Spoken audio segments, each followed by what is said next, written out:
King Jaja of Opobo, the sad history of a brave leader.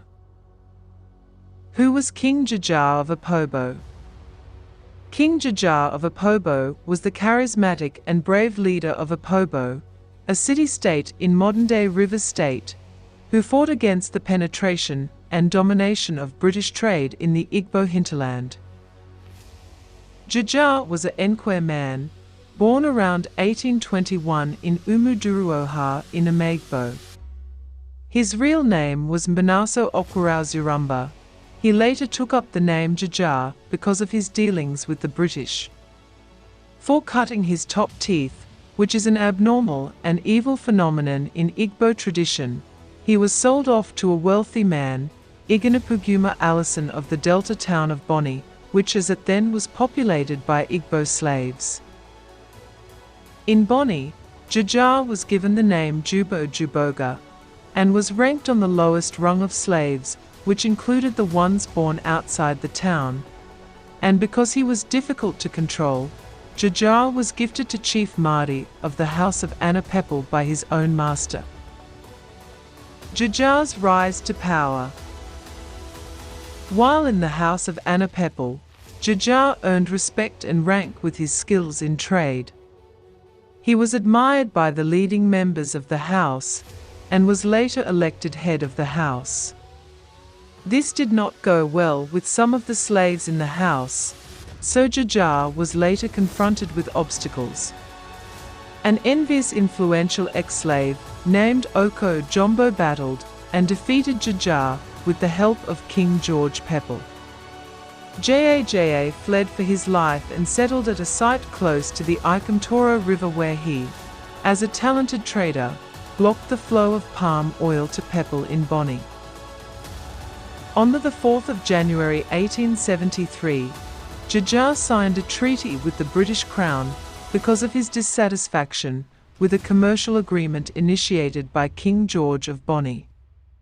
The treaty recognized Jaja as the king of Opobo and gave him the sole monopoly of trading except only in the white man's beach. This treaty was interpreted otherwise by the newly dispatched consul to the British Queen, E.H. Hewitt, who denied that the treaty granted a monopoly of the market to King Jaja of Opobo. The decision to impede the white man from proceeding higher up the river of Opobo, Hewitt argued, was for sanitary reasons only. The Treaty of 1873 appears to have been finally superseded by the Treaty of the Protectorate of the Berlin Conference on the 19th of December 1884, which puts the Niger district under Her Majesty the Queen. The fall and exile of King Jaja. For intrigues made to preserve his believed trade rights, King Jaja was accused of obstructing trade and infringing the agreement made at the Berlin Conference. King Jaja, failing to understand the full import of the establishment of a protectorate for the district in which his kingdom was part, sent a deputation to the Foreign Office in London to plead his case to the Earl of Rosebery. The consul decided to get rid of King Jaja of Opobo, and thus persuaded the King of Boni to repudiate him. He isolated King Jaja politically and asked for permission to remove him temporarily to Gold Coast, now Ghana. Before King Jaja of Opobo was banished to Accra, Gold Coast, the Foreign Office demanded a third-party opinion, but still couldn't stop the banishment, which was effected on the 30th of September 1887. An inquiry into King Jaja's activities was held in Accra under a senior naval officer, Lord Commissioner of the Admiralty. It appeared that King Jaja's actions against free trade was out of his ignorance, misinterpretation and later, objection to the Treaty of Berlin. The Foreign Office had been unaware of this. However, the Admiralty found no proven case against King Jaja.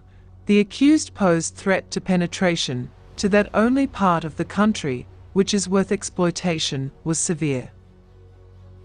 King Jaja was sent to exile for the benefit of free trade in the hinterland. Although King Jaja pleaded in a letter to be exiled in Accra, he was refused as he was thought capable of reasserting his authority from a place so near. The death of King Jaja of Opobo.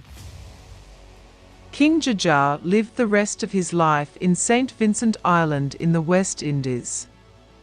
However, in 1891, the British decided that King Jaja could return to his kingdom, but on his way back, King Jaja of Opobo died of what many thought was poisoning. Jaja's death, 2 decades later, was followed by the Aro War, which will open up the entire Igbo hinterland to colonial power. Thanks for watching. Please share, like and subscribe. Thanks.